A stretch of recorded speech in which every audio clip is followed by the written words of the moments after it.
Hey everybody, it's Lozzy94 here with a video on how to convince your parents to let you get piercings. It's a pretty tough topic. I mean, everyone's parents are different. Some are more culturally or religiously based and some are just really laid back or just don't really mind what you do with your own body.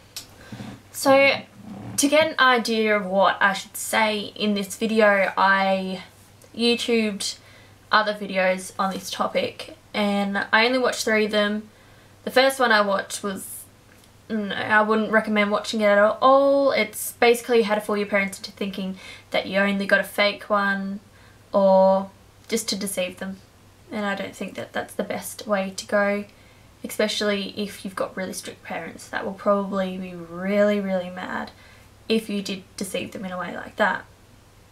And the second one I watched, yeah, it was better.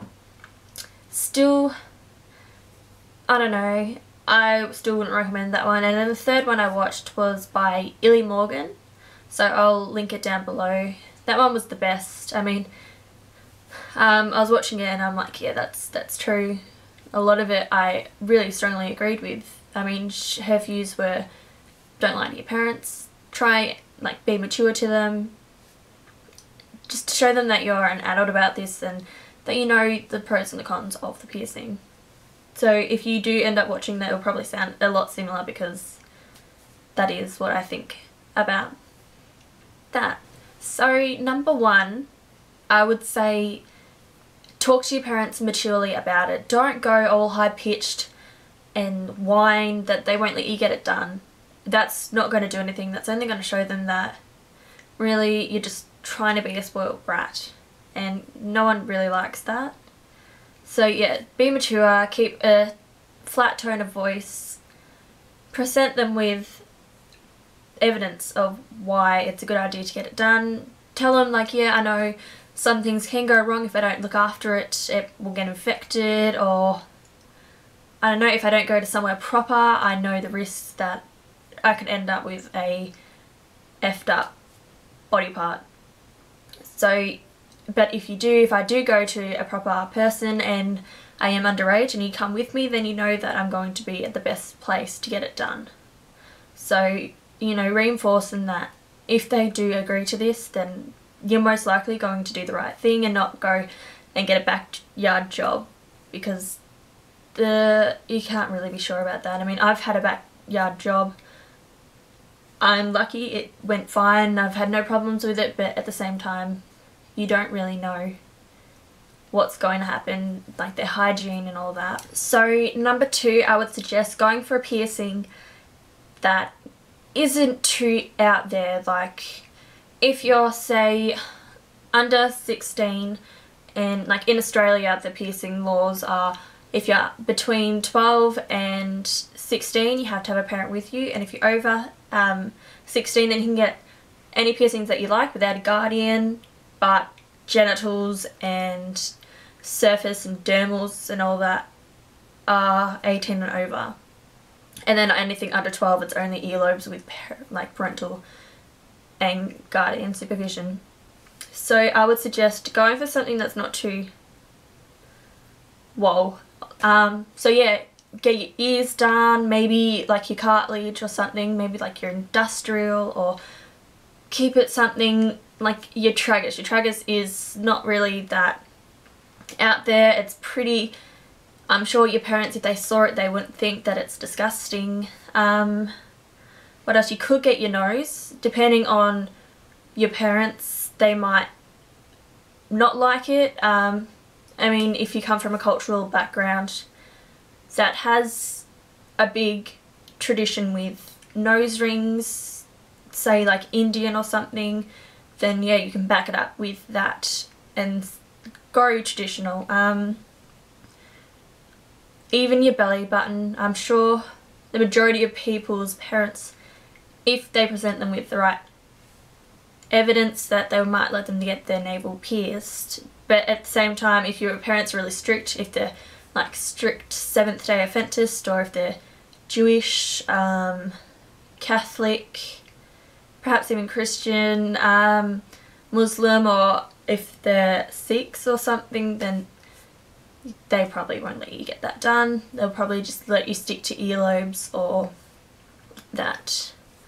So I would say if you're underage and you need your parents' supervision, don't get tongue or septum, or probably wouldn't even get a conch or a rook, anything too out there as a cartilage. So yeah, don't get your conch or your rook. So stick to your tragus, perhaps even your antitragus, and like your helix, maybe not even your forward helix. Don't go and get lip piercings, so stay away from those, because your parents, they probably will be really strict. If they don't let you get piercings, then they're definitely not going to let you get stuff in your lip, like around your lips, especially if they're paying for your dental bill. I mean, if you don't have the right bar in, it can disturb your gums and make your teeth shift. So yeah, stick to something that's a very placid piercing. Number 3, do your research on the piercing that you want. Whether it is your nose, earlobe, a cartilage piercing or something, do your research on it. So not just, oh, it's done with like a 16 gauge needle and they use a like surgical steel bar in it. Don't just go with that, because you can get that from anywhere, and you can find that on the websites. Most websites will tell you what it's pierced with, but tell them, like, I know the aftercare. I know that for this specific piercing you shouldn't use like alcohol on it, or you shouldn't use normal piercing cleaners. If it's like a mouth piercing, you like use Listerine or an antiseptic mouthwash or a saltwater gargle or something. Tell them that you know the aftercare, like 2 times a day for so many weeks, and then like you change it down, or I can change it after this time. And after you present them with the facts about aftercare, present them with facts about why people get it done, what it means to some cultures and some other types of groups with like tribal religious based people, so native Africans, some Aboriginals, Indians, Papua New Guinea, Maoris and all that kind of group, as well as like Incas and all that kind of Aztec kind of group as well, because they need to know that you've obviously done research if you know how that links to them, like septum piercings and nipple piercings and nose piercings and all that kind of stuff relates to something bigger back in time.